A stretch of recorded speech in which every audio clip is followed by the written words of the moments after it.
Hello everybody and welcome to IC Life. Today I'm going to be talking about what IC actually is and what sort of effect it might have on somebody who is living with a condition. So IC stands for Interstitial Cystitis. It's also known as Painful Bladder Syndrome, PBS, and it's a chronic condition which has a whole range of symptoms and levels of severity. So if your symptoms aren't like the ones I describe here, that's perfectly normal, and it doesn't mean that you don't have IC.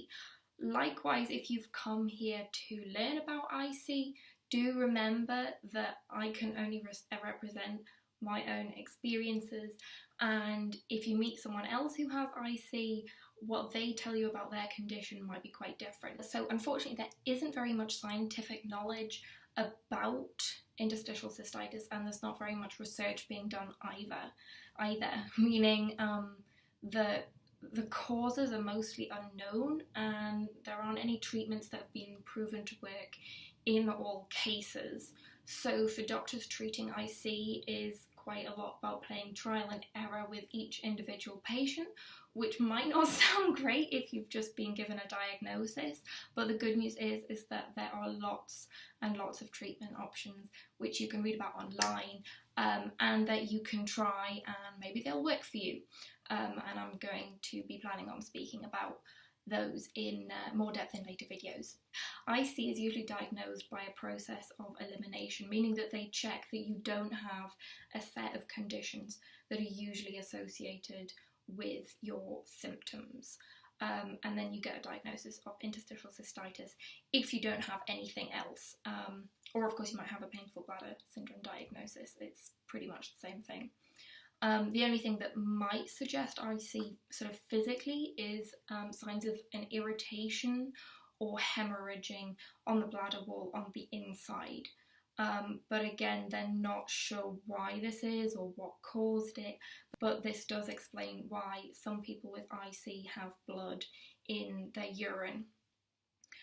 So a diagnosis by process of elimination is a bit of a double-edged sword. On the one hand, you know that you don't have any of the more serious conditions that are associated with the symptoms that I'm going to explain in a minute, like cancer. You know that you don't have cancer, you don't have a long-term infection, you don't have, frequent infections,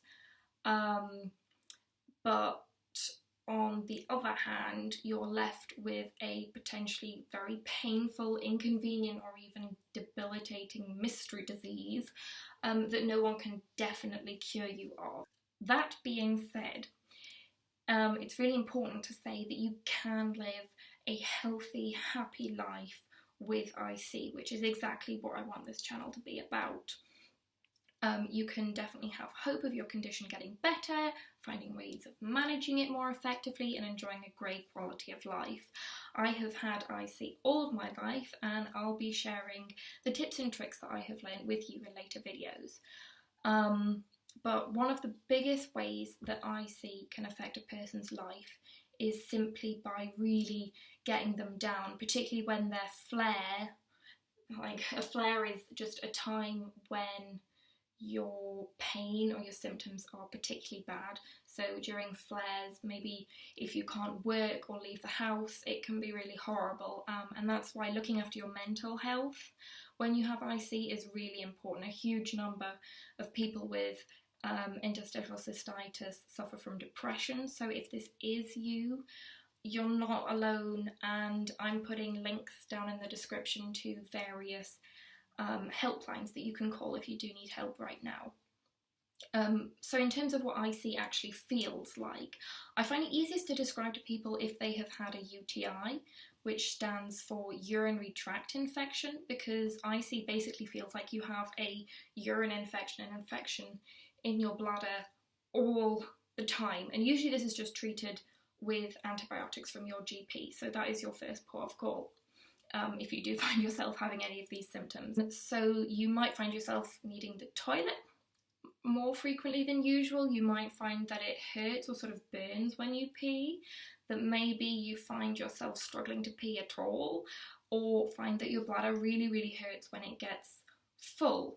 As I said earlier, there are loads of different symptoms and you won't necessarily get all of them or the same ones as somebody else. So personally, my symptoms are a lot more urethral than in my bladder. So the urethra, if you don't know, is the tube that carries your wee outside from your bladder to outside of your body when you go to the toilet. And I get a sort of sore burning sensation in my urethra when I do try to go to the toilet, and often for a good amount of time after I've tried to go to the toilet. So that's actually very physically uncomfortable for me to sit down or to stand, and I usually just stay sitting on the toilet until the pain goes.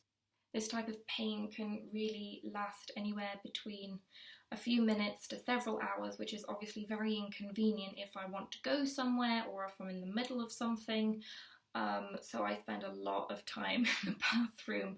But it's also really just difficult to be in that amount of pain for that long. My personal symptoms being so unpredictable makes it really frustrating. I also want to make it clear that it's not every time I go to the bathroom that's unpredictable as well. Sometimes I might go for days or weeks or even months with next to no trouble, and then all of a sudden I might be in pain for hours, days or a week straight. Some months I do better than others, but when I'm feeling better I tend to just forget about it very quickly and live a completely normal life, and then ping! Suddenly it's back again when I didn't expect it, which makes planning what I'm going to do with my life and how I'm going to spend my time a bit tricky. For example, I might just be about to go and meet my friend for dinner, and I just decide that I'm going to pop to the loo quickly before I go, and there it is, and I'm stuck and I can't stand up because I'm in so much pain, and usually I have to hope that I've taken my phone into the bathroom with me so I can call and cancel my plans. And for this reason, as you might imagine, my friends all know about my bladder, and you know, how could they not know about my bladder? And usually people are really, really lovely and understanding, and nobody minds. It just sucks for me a little bit. However, there are various gadgets and things that you can do to stop IC having this kind of effect on your life, and you know, you can get yourself out the door when you really need to, and I'll be talking about that a little bit in more detail in another video. It's also true that a lot of people with IC aren't like me, and they can spot a pattern with their flares and their symptoms. So they can predict when it's going to be bad, and or avoid things that make it bad, and that makes it a little bit more easier for them to plan their time. So, you know, maybe that's you, maybe it's not, maybe it's your friend, maybe it's not. You'll just have to see how your IC symptoms are. And if you do know someone who has IC, please don't assume that their symptoms are going to be just like mine. They might be, they might not. You'll just have to listen to them and see what they tell you, because every bladder is unique. So, okay, that is today's video.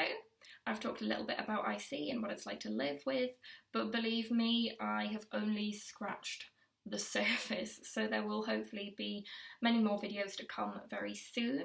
So in the meantime, if you enjoyed the video, give me a like, subscribe for more, and let me know in the comments if you have IC or if you know someone who does, because I would love to hear from you.